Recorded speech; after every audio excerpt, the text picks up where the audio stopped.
Il y a de nombreuses années, vivait un homme nommé Banga. C'était un agriculteur très travailleur. Banga était très généreux et respecté dans le village. Il est marié à une belle femme nommée Pelumi. Pelumi subvenait aux besoins de son mari dans ses travaux agricoles. Banga et Pelumi ont donné naissance à une petite fille nommée Bamise. Banga prend grand soin de sa famille. Il leur fournit tout ce dont ils ont besoin et veille à ce qu'ils ne manquent de rien. Puis, un jour, Banga fut convoqué à une réunion familiale pour discuter du rôle du prochain chef et de la personne la mieux placée pour l'occuper. Banga fut choisi pour le rôle de chef à la condition qu'il ait un enfant mâle. Cette condition posa problème à Banga, car Pelumi, son épouse, ne pouvait plus avoir d'enfant en raison des complications survenues lors de la naissance de Bamise. Banga en discuta avec Pelumi. Banga supplia alors Pelumi de prendre une seconde épouse. Pelumi accepta. Banga prit alors Ituno comme seconde épouse. Pelumi accepta Ituno et la traita comme sa sœur. Elle lui témoigna son amour et fit tout pour la satisfaire. Ituno ne tarda pas à l'accepter.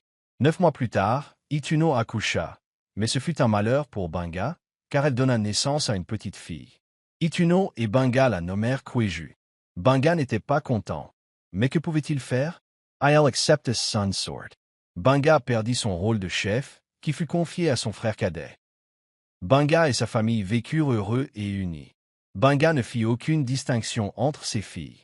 Banga les a inscrites dans une bonne école et a offert à ses 2 filles des choses matérielles et immatérielles. Bamise et Kweju étaient très proches, au-delà du simple rôle de demi-sœur. Bamise, l'aînée, a toujours pris le parti de sa sœur cadette, Kweju. Cependant, Pelu et Ituno, leur mère, entretiennent une bonne relation. Pelu traitait Ituno comme sa sœur, ce qui suscitait la jalousie, car on devinait à peine qu'elles étaient coépouses. Pelu a préféré ne pas séparer les 2 filles. Il leur a conseillé de s'unir. Cependant, les gens de leur village diront toujours que Bamise tenait de son père pour son assiduité au travail. Même petite fille, elle aidait beaucoup sa mère dans ses tâches. Elle s'intéresse pratiquement à tout ce que fait sa mère. Bien que Bamise ait 3 ans de plus que Kweju, elle ne l'utilise pas contre sa sœur. Elle comble Kweju d'amour et est toujours prête à tout partager avec elle. Tandis que les 2 filles grandissaient, Kweju aimait Bamise et la respectait profondément. Bamise fut bientôt admise à l'université.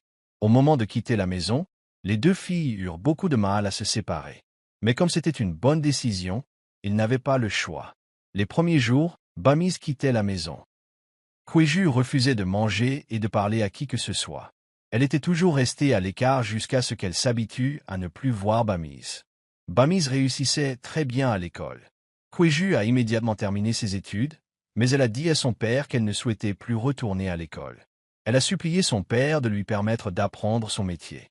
Gbanga lui a donc donné ce qu'elle voulait, sans la forcer. Kweju a appris à conduire des camions et elle était donc douée dans son domaine. Bientôt, Bamise termina ses études, mais ne retourna pas au village. Peu après, elle trouva un emploi bien rémunéré qui lui permit d'envoyer de l'argent à la maison. Bamise envoyait toujours des vêtements, des bijoux et bien d'autres choses à sa mère et à sa belle-mère. Bamise prenait grand soin de sa famille, sans exclure personne. Elle prenait soin de Kweju et lui donnait tout ce qu'elle demandait. Un jour, comme d'habitude, Bamise envoya des vêtements à Pelumi. Pelumi appela alors Ituno et lui dit que Bamise lui avait envoyé des vêtements. Elle donna sa part à Ituno. Ituno remercia Pelumi. Ituno se rendit alors directement dans sa chambre. Elle commença à réagir bizarrement. Elle se mit à rire. « Ha ha ha! Pelumi se moque-t-elle de moi? Elle est trop prétentieuse. Je vais lui montrer qui je suis. Chaque fois que ma fille a fait ça à ma fille. Quand elle sera pleinement consciente de l'histoire de ma fille, elle n'aura rien à montrer. Elle ne se moque pas de moi. On verra bien. » Le lendemain, Ituno se rendit directement chez un herbaliste. « Baba, bonjour. Je t'ai exposé mon problème. Monsieur, j'ai souffert. Mon nom a été bafoué. J'ai besoin de votre aide. » L'herbaliste dit à Ituno de se rassurer.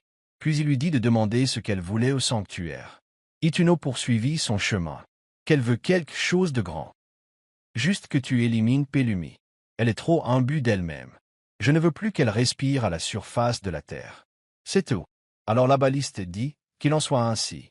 De retour dans la propriété de Banga, Pelumi balayait lorsqu'elle fut prise d'une crise. Elle tenta d'avancer, mais perdit le contrôle et se cogna la tête contre le mur. Puis elle abandonna. Banga ressentit une étrange sensation. Puis il sortit de la pièce. Il était terrifié à la vue de Pellumi, étendu sans vie sur le sol. Banga hurla, sans pouvoir répéter. Ituno revint et fit semblant de s'occuper d'elle. Elle commença à se jeter par terre, à tel point que certains voisins étaient si émus qu'ils disaient « Ituno aime vraiment sa vieille dame ». Pendant ce temps, elle faisait semblant. Quand Ituno est retourné dans sa chambre, elle s'est mise à rire. « Ah, ah!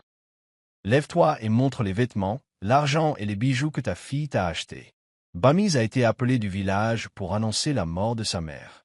Elle était dévastée. C'était comme si son monde s'écroulait. La mort de Pellumi lui causa beaucoup de problèmes, mais elle continua à vivre et accepta tout ce qui lui était arrivé. Bamise n'a cessé d'envoyer de l'argent, des vêtements et des bijoux à sa belle-mère et à Pellumi. En fait, elle en a fait plus pour elle, car elle estimait qu'elles étaient sa seule famille. Bamise a travaillé si dur, mais pas longtemps. Bamise a rencontré un homme nommé Tayo. Tayo était calme et cool. Il n'était pas très riche, mais il était plutôt bien. Tayo travaille dans le secteur technologique et excelle dans son domaine. Bamise et Tayo ont d'abord été amis, avant de passer à une autre dimension. Bamise a soutenu Tayo dans tout ce qu'il entreprend. Ils ont pratiquement travaillé ensemble pour bâtir leur fortune. En peu de temps, ils sont devenus tous deux extrêmement riches. Puis Tayo a demandé Bamise en mariage. Bamise était très heureuse et accepta Tayo sans perdre de temps. Bamise emmena Tayo au village pour rencontrer son père, sa belle-mère et Peujin. Ils l'accueillirent tous chaleureusement et l'acceptèrent. Il en fut de même pour Bamise. La date de leur mariage était fixée et le mariage de Bamise et Tayo était au cœur des discussions. Bamise et Tayo s'aimaient. Tayo adorait Bamise, car il savait tous les sacrifices qu'elle avait faits pour lui permettre d'en arriver là. Mais après 6 ans de mariage, Bamise ne pouvait plus avoir d'enfants. La famille de Tayo lui conseilla de prendre une autre épouse, mais il refusa. Ils ont même fait venir d'autres dames, mais Tayo les chassait toujours. Bamise n'était pas tranquille chez elle. Un jour, Bamise était dans la pièce, en train de réfléchir. Elle rumina sa vie et fondit en larmes. Elle aurait aimé que sa mère soit encore en vie, mais après mûre réflexion, elle conclut que son mari devrait prendre une autre femme. Bamise et Tayo en parlèrent. Tayo a d'abord refusé, mais après de nombreuses supplications, il a accepté de prendre une nouvelle épouse. Bamise a alors reconsidéré la situation. Mais attendez, si je disais à mon mari de prendre une nouvelle épouse, ce serait une inconnue. Je ne sais pas comment elle sera. Au lieu de ça, je sais quoi faire. Puis Bamise a appelé Tayo. Mon mari, je pensais à la seconde épouse que tu voulais prendre. Au lieu de prendre une fille au hasard, épouse ma demi-sœur. Tayo regarde Bamise. Bamise, tu es sérieux là? Qu'est-ce que ça veut dire? Asatat, Bamise, Esagenuela. Mon mari, vois les choses sous cet angle. Pedro est ma petite sœur et tu ne le connais pas. Elle est gentille et calme, même si je ne le lui ai pas encore dit. Mais je sais que si je le fais, elle acceptera. Fais plaisir à mon mari. Tayo hurla. Ah, Bamise, tais-toi. Tais-toi. Je crois que tu ne sais pas de quoi tu parles. Puis Tayo s'est levé et s'est éloigné. Bamise s'est assis et plairait. Le lendemain, Bamise tenta de parler à Tayo, mais il refusa. Bamise commença alors à l'éviter et refusa de lui parler. Tayo, insupportable du silence de Bamise, accepta la proposition et accepta d'épouser Pedro. Bamise était heureuse. Le lendemain, elle se rendit au village.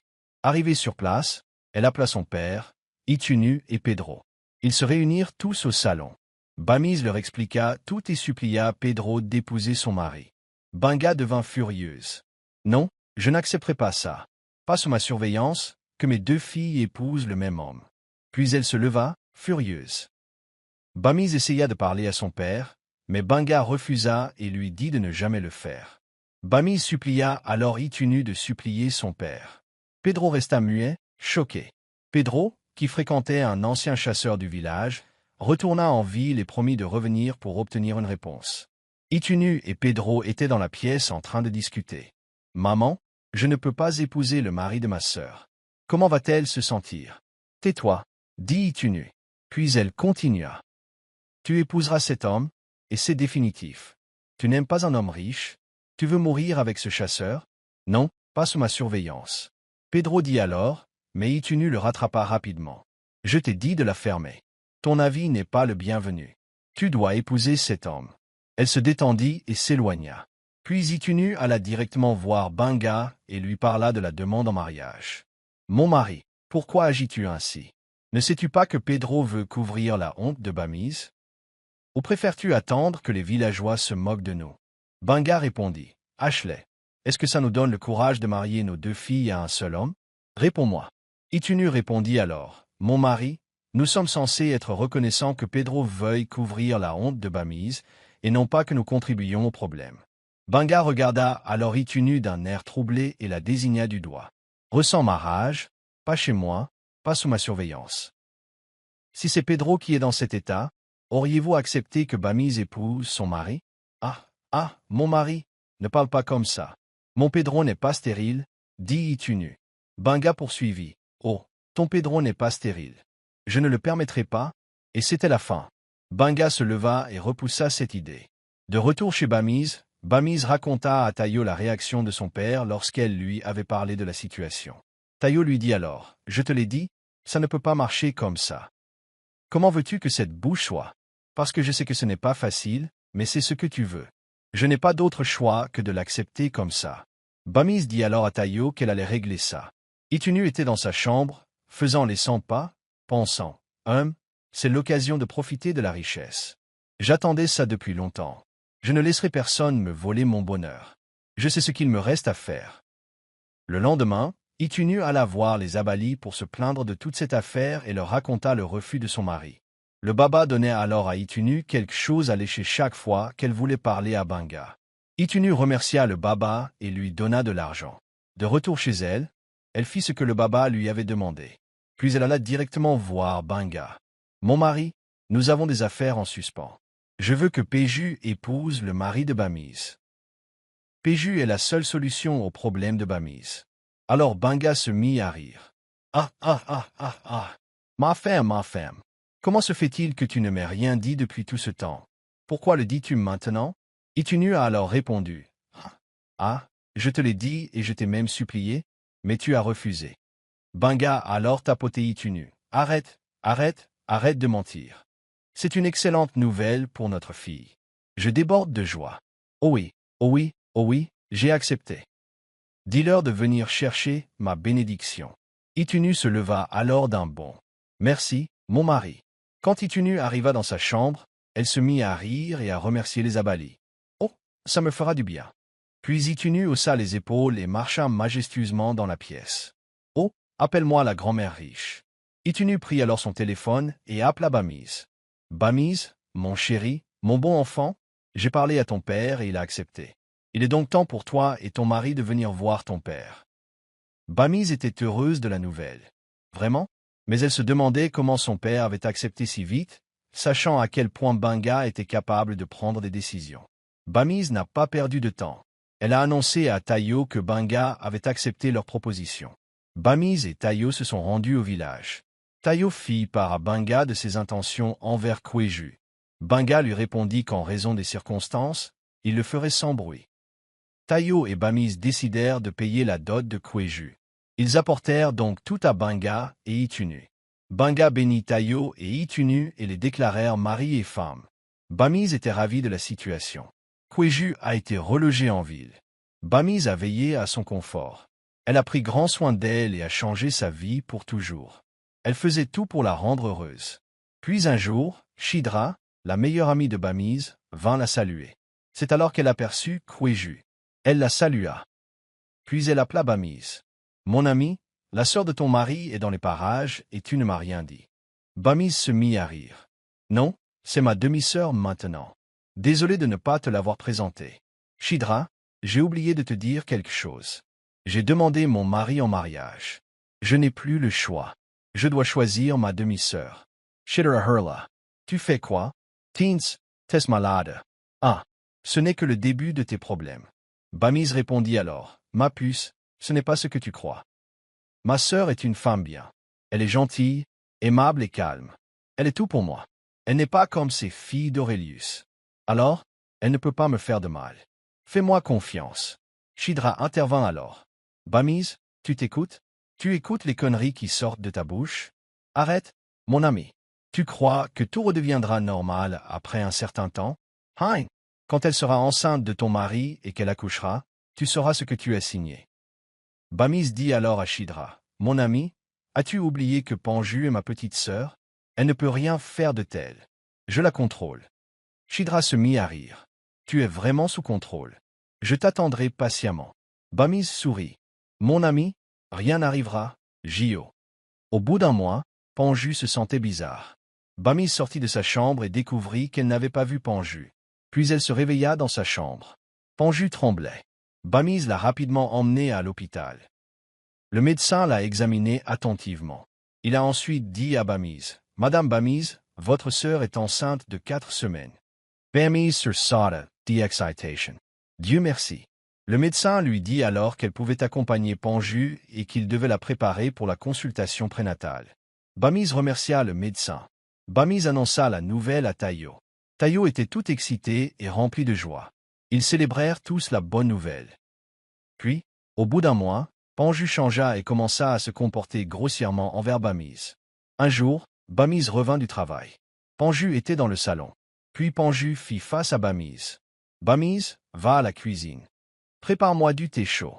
Mon bébé et moi voulons boire du thé chaud. » Bamise leva les yeux de haut en bas. « C'est à moi que tu parles, Panju ?»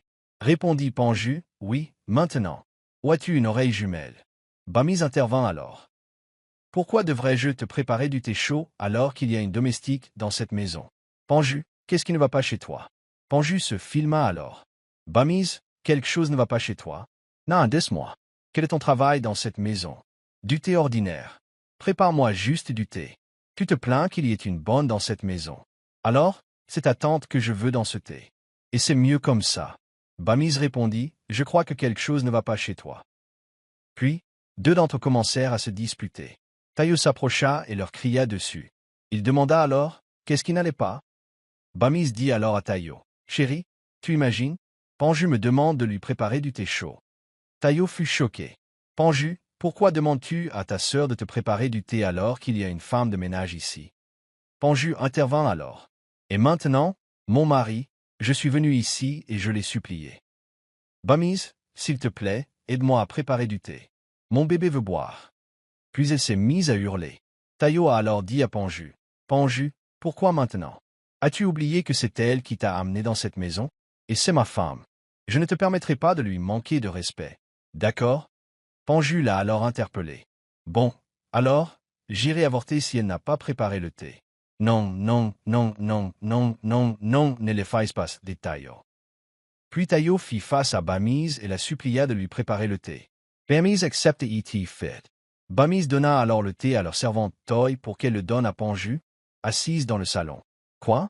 Je t'ai demandé de me préparer le thé? Alors pourquoi est-ce toi qui l'apporte? » Toy répondit, « Non, c'est madame qui le prépare. » Panju, furious, versa le chad sur Toy. Toy hurla. Bamise se précipita dehors. « Panju, qu'est-ce que ça veut dire? Pourquoi lui versais-tu du thé chaud? » Panju leva les yeux et versa avec colère le reste du thé sur Bamise. Bamise hurla. « Bon sang! Alors, ma meilleure amie, à ton avis, quelle sera la fin de Bamise? » Panju, ça suffit, Tayo. On verra bien la deuxième partie. On se retrouve là-bas. Merci de votre attention. Abonnez-vous si ce n'est pas encore fait. Aimez et partagez avec vos proches. À bientôt.